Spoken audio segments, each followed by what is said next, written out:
पत्रकार मर्नुको कारण एउटा कारण छ। यो घरको माथि, यो घर प्राइभेट घर हो, यो घरको माथि हैन पुलिस बसेको थियो क्या। यो घरको माथिबाट यदि टियर ग्यास र रबर बुलेट नहानेको यो घटना हुँदै नै थिएन। यहीँबाट हानेको हो? यहीँबाट सुरु भयो। किनभने म यो घरको पछाडिको घर मेरै हो हैन। यहाँ खास यो घटना किन भयो थाहा छ? यो पत्रकार मर्नुको कारण एउटा कारण छ। के भयो भन्दा यो घरको माथि, यो घर प्राइभेट घर हो, यो घरको माथि हैन पुलिस बसेको थियो क्या। यो घरको माथिबाट यदि टियर ग्यास र रबर बुलेट नहानेको यो घटना हुँदै नै थिएन। यहीँबाट हानेको हो? यहीँबाट सुरु भयो। यहाँबाट सुरु भएपछि यहाँबाट त देखिएन हैन।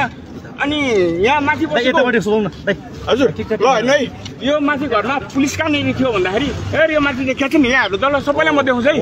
हेर यहाँ यहाँ त क्यामेरा 10वटा 10तिर छ है। मैले भनेको कुरा फेरि रिभेरिफाई गर्नु है। सबैजना छ। त्यो पोलमा छ हैन, मेरो घरको पछाडिपट्टि पोलमा। तपाईँको घर कुन हो सर? यो भन्दा पछाडिको नेक्स्ट जस्ट पछाडि हो।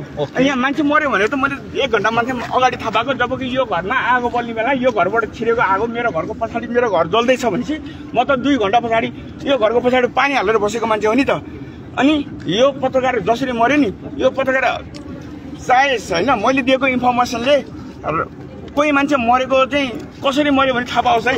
मलाई पनि कन्फ्युजन छ। किनभने जो मान्छे मर्यो भने छ नि, त्यो मर्नुभन्दा मरेको थाहा पाएको त 2 घण्टा पछाडि मैले चाहिँ है। तर त्यो मान्छे छ नि, यहाँ 2-4 जना एबी न्युजकै पत्रकारहरू है, मलाई I don't know who are those.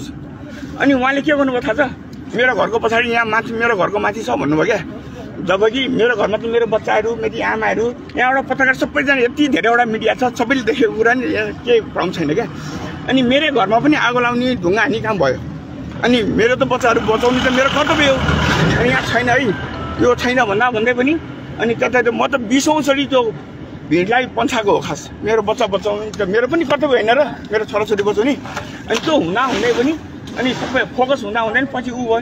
तर पछि थाहा भयो अनि पत्रकारहरू मेरो घरको भित्र छिर्न खोजेको थिए, यही घरमा छ कि जबरजस्ती छ भनेर।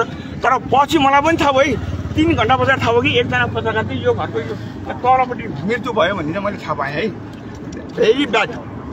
जोसुकै पत्रकार भयो नि नेपाली मर्यो, भेरी ब्याड।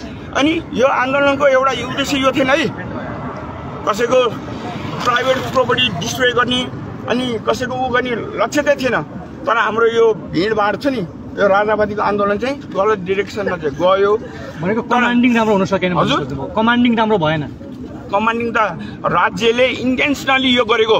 किनभने माथि राखेर पुलिसलाई गोली हान्न लाउने त टियर ग्यास हान्न लाउने। प्रहरीले गोली हानेका थिए माथिबाट। यो घरको माथिबाट टियर ग्यास यहाँ हानेको हो नि त। यो हाने पछाडि यो घटना भएको। यो नहानेको भए पुलिसले माथिबाट चार्ज नगरेको यो घटनै नहुने हो। यो घर जसै कि तपाईँ अब यो घर धनी भएको हिसाबले पनि तपाईँलाई धेरै जानकारी छ। मेरो घर योभन्दा पछाडिको त्यही त यहाँको बासिन्दै हुनुभयो, देख्नुभयो प्रत्यक्ष। त्यस अर्थमा तपाईँले यति भनिदिनुहोस् कि छ्याक्कै सुरुमा प्रदर्शनकारीले ढुङ्गामुढा गरे कि माथिबाट चार्ज हानेको। पुलिस उतातिर थियो, सबै उता फोकस थियो। यहाँबाट हाने पछाडि सबैले यतातिर फोकस भएपछि अनि यो नबाँचेको हो। आज यो भ्रम नपरे हुन्छ। क्यामेरा 10तिर छ हैन, हेर्नुस् हैन। घटना भयो, दुर्भाग्य भयो। जो मर्यो नि दुर्भाग्य भयो नि त, दुर्भाग्य भयो हैन। तर घटना चाहिँ के हो त? अनि मैले भने त म पनि यहाँ थिएँ। तर त्यो पत्रकार खोज्दा त अरू पनि पत्रकारहरू मेरो घरमा छिर्नु भएको थियो हैन। तर पत्रकारको लास यहाँ कसरी भेट्यो है, आई इभन डोन्ट नो। अब इन्भेस्टिगेट गरे हुन्छ। 360 डाइमेन्सनमा एंगल यो इन्भेस्टिगेट धन्यवाद तपाईलाई।